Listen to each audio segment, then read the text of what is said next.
একটা ভাই আমাকে কমেন্ট করেছে আবারও, দাদা দম থাকলে 1 লিটার জল খেয়ে দেখাও। তো আমাকে যে চ্যালেঞ্জ দিয়ে চ্যালেঞ্জটা না কমপ্লিট করে আমি থাকতে পারি? তো এই দেখো, ফুল বোতল জল শেষ করবো আজকে।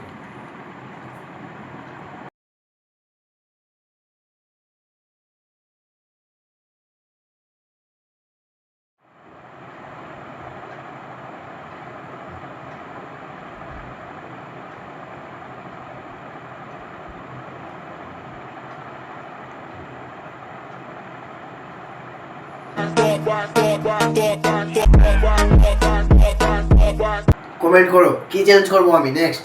আর একটা ভাই কমেন্ট করেছে, টাকার কমেন্ট করেছে, বলেছে কি 200 টাকা দাও তোমাকে আমি 1000 ফলোয়ার বাড়িয়ে দেবো। না ভাই, আমি কোনো টাকা পয়সা দিতে পারবো না, আমার ফলোয়ারের দরকার নেই। আমার যেটা হবে যেটা অরিজিনাল হবে আর নিজে থেকে হবে। আবার এরপরে কোন চ্যালেঞ্জ করবো তোমরা খালি কমেন্ট করো। আর কয়েকটা চ্যালেঞ্জ বাকি আছে, আমি জানি অনেকজনে ভাবছো। তো তাই বলে ওই চ্যানেলগুলো দিনের পর দিন আমি মানে এরপরে দিন দিব, কেন কি আজকে প্রচুর চাপে ভিডিওটা শ্যুট করছি আমি রাত্রেবেলা, আর ছাড়বো সকালবেলা।